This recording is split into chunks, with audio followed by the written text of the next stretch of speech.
point of view. Through revelation, yeah? And the Quran in chapter 18, the last verse, 110, it clearly tells us that Prophet ﷺ said, Allah sent me and revealed to me there is only one God, right?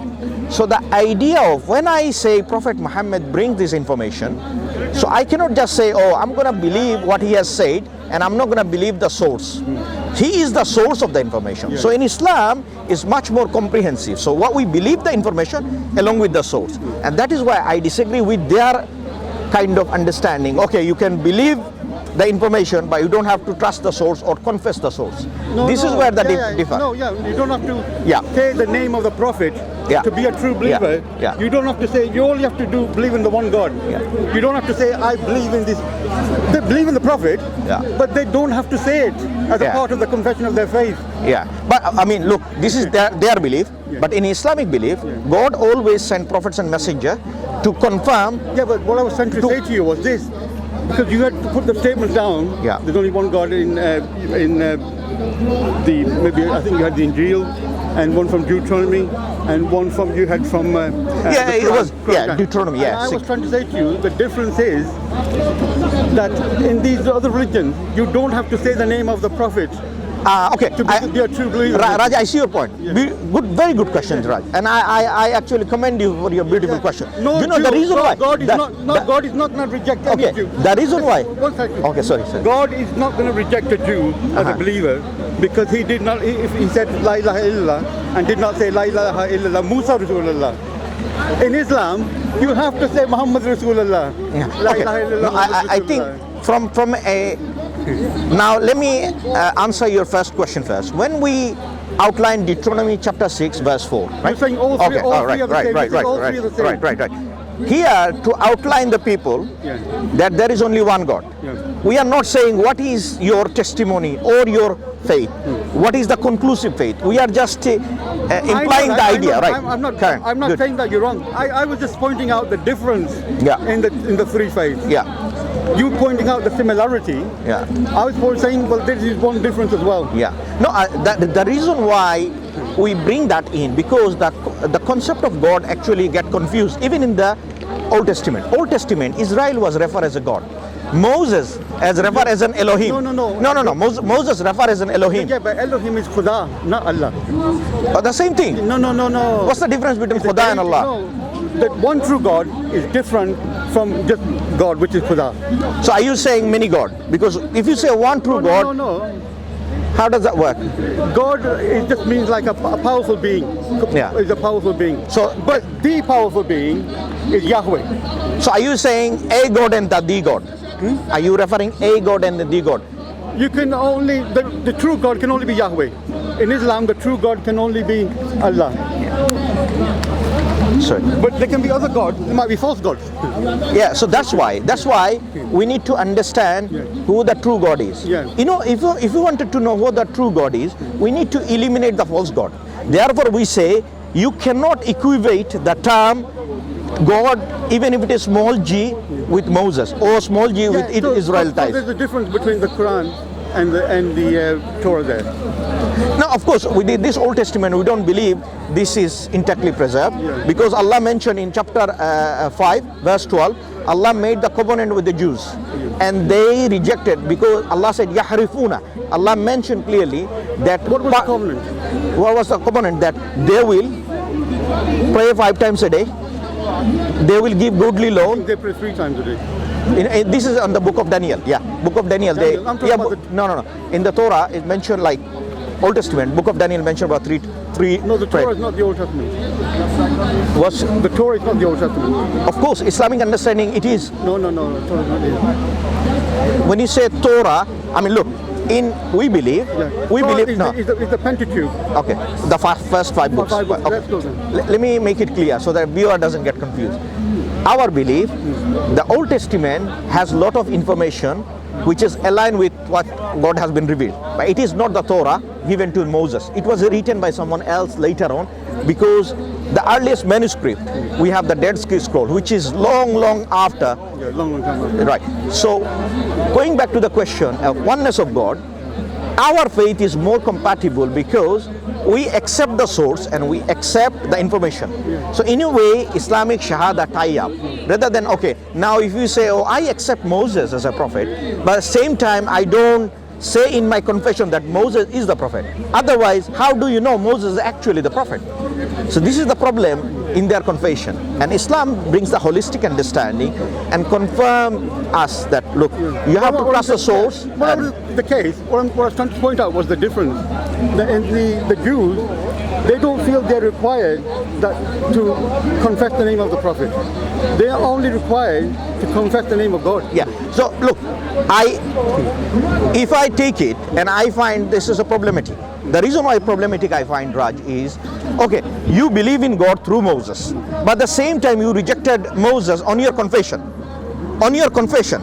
Rejected? Yeah, reject him. No, they if you don't add him, that means a rejection. So that's why I'm saying, no. Raj, imagine. The Jews don't reject Moses. No. He's the greatest prophet. No, exactly. Now, if they you wouldn't know, exactly, they wouldn't know. They wouldn't have the 5 books. So they wouldn't have the Torah if there was no Moses. Now, Raj, we are very clear. What we are saying is, if you accept Moses, then what's the problem is including in the confession. And that's why I believe, not just Moses, they didn't confess the name of any of their prophets. Yeah. They had lots of prophets. Ezekiel, Jeremiah, you call him Isaac, Yaqub, Yusuf, lots of prophets. They didn't confess the name of any prophet. Yeah, that's why I find it problematic. Do you know why? They were never told to do it in the Bible. And this is why problematic. Because you accept the source, but you don't, you accept the information, but you don't accept the source. No, you accept the source. Right, that's why. Now, they don't confess the name of the prophet. This is the problem. Because as if I'm saying, Raj, you've given me money, but I take the money, but I reject you. I say, no, you're not important. Moses is the only. So that's why Islamic. Moses is the greatest prophet, and they won't have the Torah without Moses. So they can't be rejecting Moses. No. Now, if you say I want to accept Moses, why don't you include him in the? Because God never tells them to do that. Okay. In the Torah, God doesn't say. But do you believe that you have the Old Testament is exactly the Torah? Do you believe Old Testament is exactly the Torah? Well, you're making a mistake. See, the Old Testament consists of 39 books. Yeah. Right? The Torah is only the first 5 books of Moses. Yeah. You know, the Of course, the first. Okay. Yeah. No, I'm talking about whatever we have. No, I'm not meaning what actually revealed. I am saying whatever we have as an Old Testament, as a totality. Let's say. Yeah. Do you believe this is exactly what God revealed? I don't believe God revealed any of it. Then it's no point talking to you, Raj. I'll tell you why. Because we don't believe the Torah they are claiming in their hand is the actual Torah. Because Allah mentioned in the Quran, Yahrifuna, they distorted part of the covenant. And the same with the Christian. And if you look at chapter, that will be a... But you claim that there was a Torah at one time that taught pure Islam. There existed a Torah at one time that taught pure Islam, just like the Quran. Look. Sorry. No. I'll let you carry on. At one time there was a Torah. Yeah. It was given to Moses by Allah, you say. Yes. And it taught pure Islam. Yes. I have never come across any evidence for that Torah. Okay. Show me some evidence of this Islamic Torah. Right. What type of evidence do you need? Do you need archaeological evidence? Any type of evidence. Okay. Any type of evidence. We need to ask for something. Any evidence that is credible. Okay. Shall I go back to Show me some Abraham? evidence that there existed a Torah. It taught pure Islam. Where is this Torah? When you say pure Islam, what's your understanding? Like what the Quran teaches about Islam. There are Quran, many teaching was not given to the other prophets. Yeah. Okay, so Islam with the big Islam, none of them teachings would have contradicted the Quran. Nothing. So now, I think there is two separation. Let me speak. Allow me to finish your point. So if you look at the Islam we have, which is capital I Islam, and the Islam before, there are Sharia, which is the rules and regulation. They were different. But they should be contradictory. No, it's not the contradictory. Yeah. It's based on the situation. God allowed certain rulings to it. For example, the meat of donkey was allowed before. Now, when Mohammed said, he completed the religion. So there was a progression of banning certain things. Say, for example, alcohol. Even in the Quran, it was prohibited in 3 different stages. So it's not like straight away prohibited. So what we believe, when we come to Islam, we refer to the Moses and Abraham. We believe, did they worship anything else beside Allah, meaning the true God? And we find no evidence that they worship something else beside Allah. In fact, Raj, you can look it up, a verse in chapter 3, verse 65 to 67, when Allah said, "Ma kana Ibrahim Yahudiyan wala Nasrani." Allah mentioned that Abraham was neither a Jew nor a Christian. So why Allah is pointing out this information? The verse 2 before that, Allah is telling people, why you are arguing about something you don't know? No, but you said Torah, no, let me finish my point. Torah and Injil did not rebuild before Abraham. Abraham was before. So if Abraham was someone who is submitting to God, then any religion comes after which is not aligned with Abraham is false. Yes. What I'm saying is, show me evidence for this other Torah. I mean, what type of evidence do you need? Quran is an evidence. Quran is an evidence. Nobody will accept it. I mean, how can you accept Quran as evidence? No, Quran is an evidence. Okay. That you're asking me to accept something as evidence, whose credibility I'm questioning. Okay. Now, what credibility do you question? Okay. What credibility of Quran do you question? Give me evidence from Bible scholarship. No. Give me evidence from archaeologists. Give me evidence from historians. Okay. So we have many apocryphal gospel which does not believe in the Christian belief at the moment, like Christianity, like crucifixion, all of the. It's not the Torah. What evidence? Tell me. Okay, I want this to be. Give me a text, the text of the Torah, which disagrees with this Torah. Okay, that's why it's important to understand. You don't believe in Torah in accurate form. So it is asking a question of contradictory belief. I know something is wrong, but same time you are asking me to prove from the wrong source, which is I would say there is a fallacy called I can't remember that. Give me any evidence which would be acceptable to historians. Yeah, there are many historic evidences. Like for example, there is a book written by Abu Zakaria. And he mentioned on that they done some excavation in the village of Ur, Ibrahim, where Prophet Abraham, and they looked at the statues and stone has been mentioned. This also mentioned in the Quran. Now I'm providing evidence. Now you are not listening. I'm talking about the Torah. Show me another Torah that is different from this Torah. Okay, so when you say Torah, explain to me what is Torah for your understanding. If I said to you there existed a Quran, right, which is different. No, Torah. So when you say Torah, what do you mean? You know, the Torah is the first 5 books of Moses. Right. So do you believe it's accurately preserved? Yeah, to a large extent, yeah. Because the Torah that was written, right, it only goes back to about 5-6 centuries before Christ. There's no Torah that exists before that time. Is this Torah written by Moses himself? No, Moses didn't exist. Right. No, so therefore, nobody's found any evidence for the existence of Moses. What do you mean? Historians have never found any evidence for the existence of Moses. So but you know, the same historian said the only prophet we have historically proved is Prophet Mohammed. Why don't you accept now? Now I am giving you this criteria. Go and look at the historians say about Prophet Muhammad sallallahu alaihi wasallam. So now you bring an historical ground. Now if you wanted to give a proof, Muhammad existed. All right.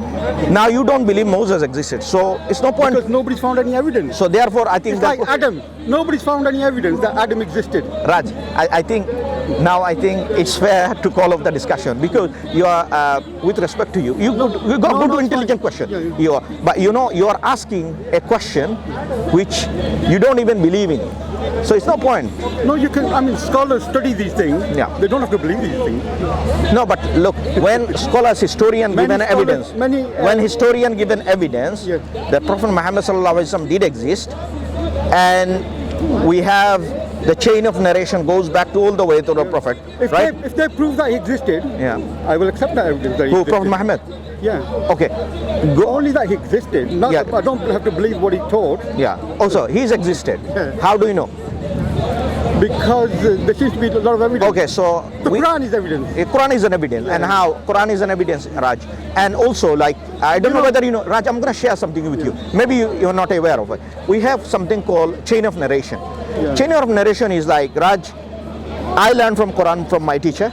My teacher learned from his teacher, and there is a certification called Isnad or Ijaza from that certificate, we can trace back from my teacher to all the way back to Prophet Muhammad sallallahu alaihi wasallam. And this is a tradition all over the Muslim world.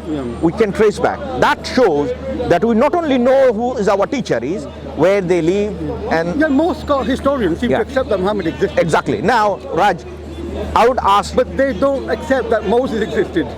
Yeah, I mean, historically, the problem is it's not about Moses' existence. The question, Raj, I think is our lack of source, because we cannot go back. Right. Look, I'll tell you what. Because if there is a generation missing, look, if there is a generation missing in terms of converting the information, this is exactly the gap. So that it actually doesn't say Moses is historically because we don't have the evidence. Unless you believe in Torah, but you don't believe in Torah anyway, which is the first 5 books. I'm not questioning whether Muhammad existed or not. No, okay. No, but what I am saying, Raj, now if we bring that historical argument that did Prophet Muhammad sallallahu alaihi wasallam existed, now we find historian they have confirm, because the Bible has had a massive influence on the Western world. Christianity has a massive influence on the Western world. So a lot of scholars, they did a lot of research to try to find out where this comes from, where this Christianity comes from, where this Bible comes from, who wrote this Bible. So they did a lot of research. You know, hundreds and thousands of scholars all their lives trying to study, find out, research what happened. And I think the issue is happened. I'll tell you why. Because they don't have the oral tradition like us. We have our oral tradition intact. That's why they had to rely on the manuscript. They only have what they have. Exactly. Now, the problem is their weakness because they did not preserve their tradition orally. And because that's why I cannot compare Quran with Bible. The reason why, because our tradition is oral. If we burn all the Quran now, at the moment, in 1 minute, if we burn all the Quran, it's not a problem for Muslims. Do you know why? Because it's on the heart. Exactly. By heart, I know. Exactly. But so therefore, I'm not doubting that. It's not like we are comparing up. Exactly. So I was going to ask you, Raj, have a look at the historical documentation. Basically, there was a guy called Michael H. Hart. He wrote a book called The 100, and where he put Prophet Muhammad #1 on his book. And he mentioned about he himself a Christian. You know, he mentioned on his book 100 most famous people, and the book called The 100, and he put Prophet Muhammad as a #1, and he said, I put Jesus Christ. I could have put Jesus Christ in first, but I cannot find enough ground to put him there.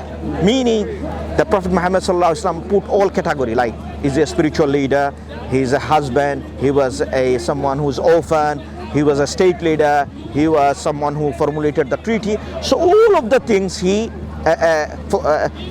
can put tick. That's why he was put Prophet Muhammad.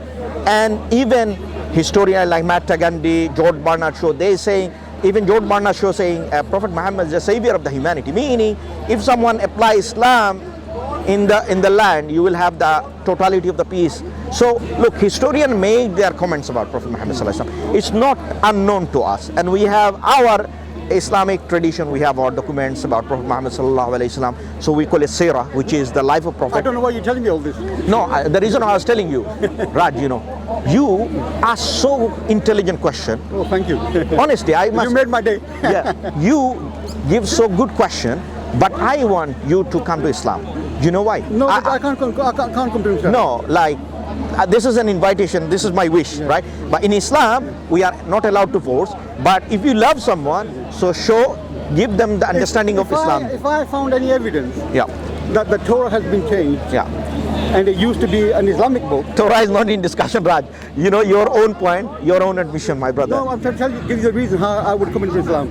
I said this to myself a long time ago. Okay, now. Because Muhammad, he could not have known in the 6th or 7th century. There's no way he could know in Arabia that somebody had changed the Torah had been given to Moses 1400 years before Christ, and then somebody changed it. Okay. How could he know? Fine. And so I thought. Okay, so we use Quran as a source, and I'm gonna show you one verse, just one verse, right? And now this will tell us, summarize our whole discussion, right? And this is in chapter 5, verse 12, right?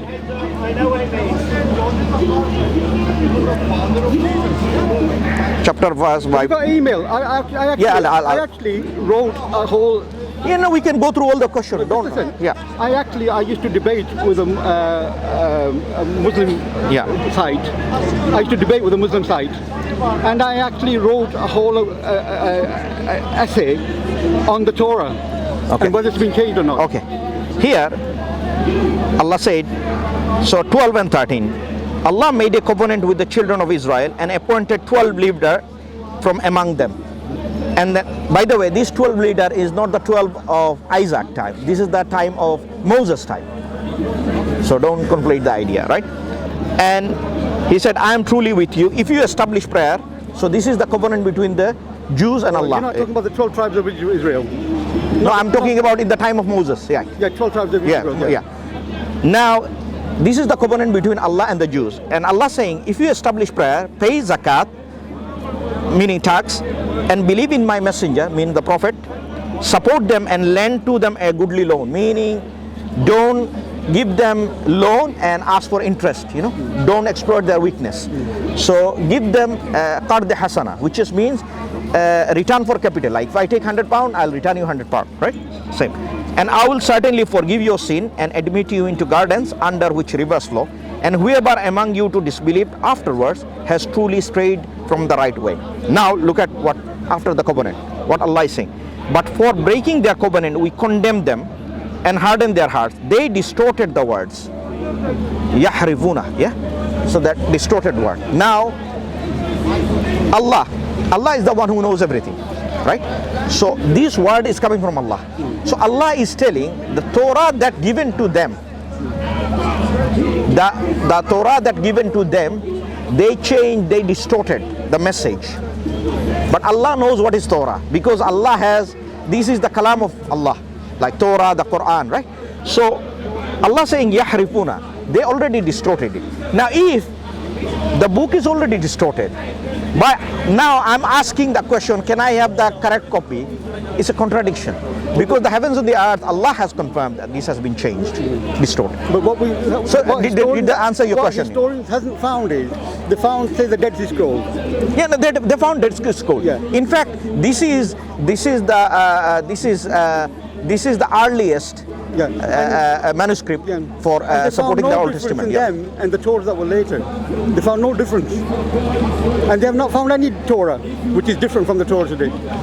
No, like question is, when I am saying different Torah, do we have the original copy to compare? The problem is, I cannot say this is exactly preserved because I don't have the original copy to compare, right?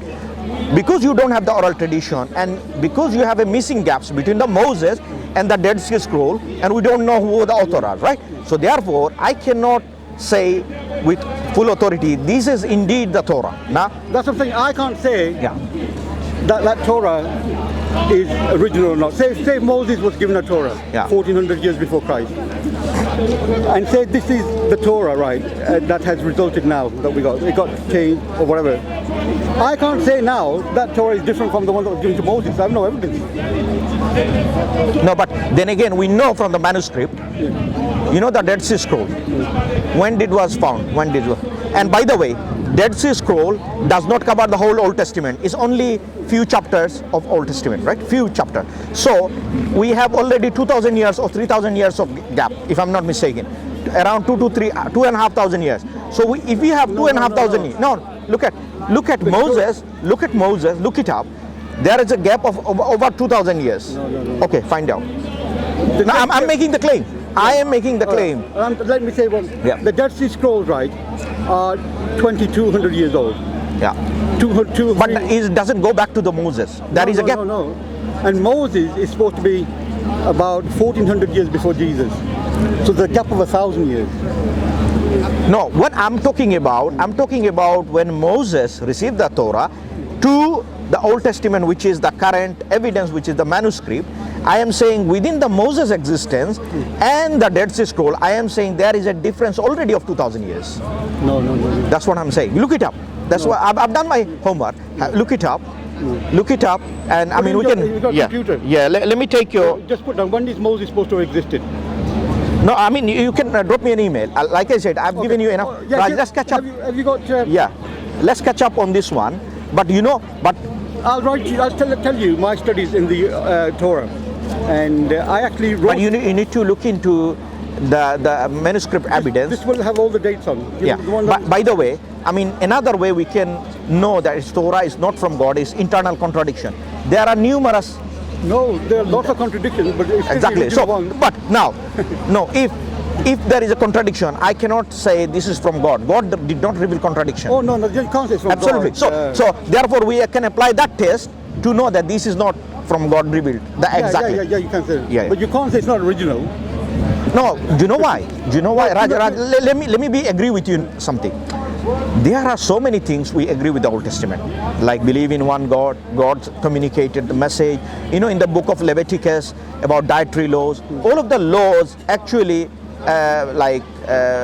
don't eat pork and all of those things we follow as a dietary law. So we believe these God revealed to their prophets. So my belief is the Torah that revealed to Moses, not the Old Testament in the hand of the Jews. No. So this is where the fundamental difference. So even if we come from an internal contradiction point of view, we can confirm that this is not from God or not exactly. So therefore, exactly. No, Raj, I thank you for that, for admitting at least. You know, a lot of people they say, no, it's from God, and you know, it's got hundreds. At least you admitted. There are hundreds of contradictions in the Bible. Absolutely. So, but Quran is not like that. But Quran goes that Allah tells us in chapter 4 verse 82. Allah tells us. Allah tells us. There is a, just today, there is a verse in the Bible, in the Old Testament, where God tells the Jews to go into the city and smash the babies against the wall, smash their heads. Do you know where it is? 1 Samuel 15:3. Kill the baby, kill the children. Look it up. I mean, wallahi. I read that about 30 years ago. And I don't believe this is from God. God would not say kill the babies and animals. And even Benjamin Netanyahu, he was using this verse as an evidence to justify his atrocious genocide in Palestine. So look, sometimes I think that. I think what they're doing to these babies, I think maybe that's their mindset. I mean, Raj, you can see it for yourself. So you want to write your email? Yeah, let me write. Raj, I think it was a very nice discussion with you.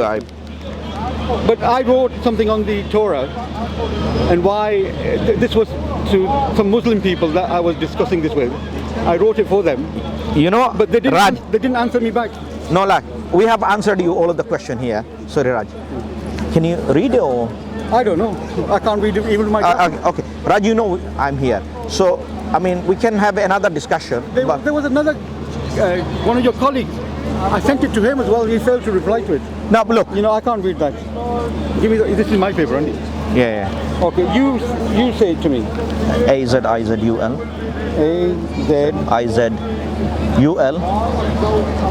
Karim. Karim. IM 87 at gmail.com. Raj, you don't have to waste your time. I'll tell you why. We already confirmed the Old Testament has got corruption in it. So we don't want to use as a yardstick. Look, no, what I'm trying to prove I'll tell you. That the Torah has not been changed. No, it was always corrupt. No, I'll tell you why he's wrong. I'll tell you why it's very wrong. Just listen to me, my brother. Yeah, go on. You already know there is contradiction in it. Yeah. Do you think this contradiction was from God? Do you think that contradiction, if you say it is... God can't contradict himself. Okay, so therefore it is not from God. No. Yeah, I know that. But it's not been changed. So when he say change, if there is it was first written, the contradiction was there. If it is a contradiction, then the verse it was actually made right from the start. So that is actually confirmed also it changed. Was never from God. Yeah. There is no Torah that ever existed other than this Torah. Now historians have not found evidence of any other Torah. I'm glad that you agree. This is the only Torah that's ever existed. Okay, I'm glad that you agreed there is a contradiction and there are confusion within the Bible itself, within the Old Testament, right? So therefore, I cannot use this as a yardstick. Okay, these are the parameter of truth, and now I'm going to evaluate Quran and New Testament. No, because the first premise, Allah said yahrifuna, and then we look at the internal contradiction. Then you brought your own self the verses that killing the babies and children, and we say these are the change book, because this, if something enters into God books, that means it's change. What happened to change? Change is something. This is an accurate form. Now, if I give it to my staff, then it's change. Now, This is your original form. But if I give my stuff, it's changed. Now the same way, now if I give my stuff, it's changed now. The same way, when the Bible was, the Torah was on original intact form, now those verses entered into the Torah is changed. So now it's distorted and changed, and Quran confirms, even they don't have the oral tradition. We have numerous evidences for rejecting the Old Testament. But like I said, Quran did confirm some of the message that we find it is aligned with the Quran. Like dietary law, believe in there is only one God. But we have like... when we first started this discussion, you said God had made a covenant with them. Yeah. And I said to you, why did he make a covenant with them? What was the point of the covenant? You didn't answer that question. No, because look, Allah said He does things whatever He wills. So He made the covenant. No, but what was the benefit of the covenant? Okay, so Allah didn't tell us what is the benefit of the covenant. Allah said, I have favored upon you, I have given all of those things to you. But they used to say, we are the children of God. But Allah then said, refuted them. Why did then Allah send punishment for your wrongdoings? So that means they hijacked the term. So when the way they portray themselves, Allah said, in the Quran, Allah said, Ja'ilun fil ardi khalifa, that Allah sent human being as a nominee to the universe. Allah didn't say, oh, children of Israel are the nominee to the universe. No, Allah said, I have given favor upon another so that He can test you. Yeah. So the idea... I don't accept that argument. If it's your children, then why are you punishment? God says in the... No, but Allah mentioned it. Yeah, Allah mentioned it. I'm saying I don't accept that argument. Why not? Because in the Bible, God says, you are my children. Because I have made a covenant with you. Okay, right. When you say children, sorry. I made a covenant with you. But if you don't obey, I'm not giving you a law. If you don't obey the law, I will punish you. Yeah. So even though he calls them exactly. So that's proved my point again. So here that Allah sent human beings to test people, and then He will favor someone, and He will not favor someone else. But you can punish. If you have a child, if he disobeys you, you can punish him. Yeah, punish. The same way God and that punish for goodness, right? The same way God will punish the children of Israel by breaking the oath. Like what happened when Moses was telling them not to do idol worship. The moment he left them alone, what did they do? They start worshipping calf. Yeah. So Allah knows that. So the practice of paganism is existed within them. That's why Allah sent curse upon them. Why?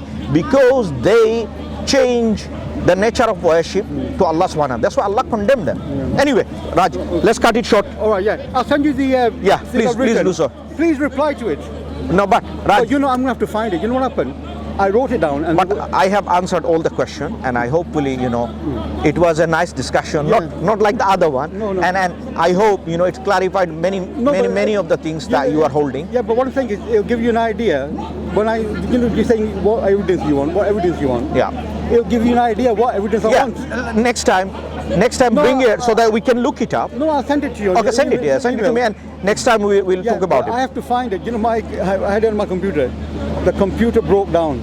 That's gone in the bin. Mm-hmm. I don't have one of them things called USB or something. Yeah, that USB. Yeah. Thing, right? Yeah, memory card. Right? Yeah. So I'm gonna have to. My son might have it in his computer because he used to send it to me. I don't know how to use the computer. Yeah. I used to write it. Yeah. He told me how to use Microsoft Word and that. Yeah. Then I started writing, and then he used to send it. But if he's got it in his computer, I will send it to you. Yeah, don't worry. And let's catch up, Raj. Let's catch up with the coffee next time. On me next time. Thanks, it was a pleasure talking to you, and I hope it clarified many of the confusion that you had. Yeah. But I would ask you to read Michael Hart book. The 100. Even if Mohammed is the most famous. If you send me the email, even if Mohammed is the most famous person, even if he says he is the best leader, that's not going to convince me. That's a personal thing. I think that's conviction for Michael Hart. No, for me. Now we need to look at the objective criteria rather than what people are saying. Yeah. Objective criteria would be whether can I find him his trustworthiness. Is he trustworthy enough to accept his testimony? Is he truthful enough to accept him, or is he making it up? So we can apply those tests to see whether indeed he is a prophet of God or not. Yeah. And then you can take it or not. It's up to your investigation. Yeah. So I would ask you to look into this. I could talk to you on this for hours and hours and hours, and it will go further and further. Our discussion will go everywhere. So it's best to, like you said, cut it short. I'll send you this article. Yeah. Let me know what you think. Yeah, no problem, Raj. And let's catch up another time. Yeah, we'll do. We'll look after yourself. You have a pleasure. Nice evening. Thank you. Okay. Raj question has clarified from our first encounter. I wouldn't say encounter, first discussion. And many of the point, alhamdulillah, managed to answer him. And I hope, may Allah open his heart and he can look into Islam, as many of the arguments are very weak. I mean, in one point he was asking, okay, he's agreeing with me, and another point he was kind of saying it's not changed. So, subhanallah, I don't know what's in his heart. Allah knows best. All we could do is to share the message of Islam, try to clarify any misconception he have, and I ask Allah to guide him to Islam. Please make dua, and also please not to forget to make dua for brothers and sisters in Palestine. Jazakumullah khair. Assalamu alaikum.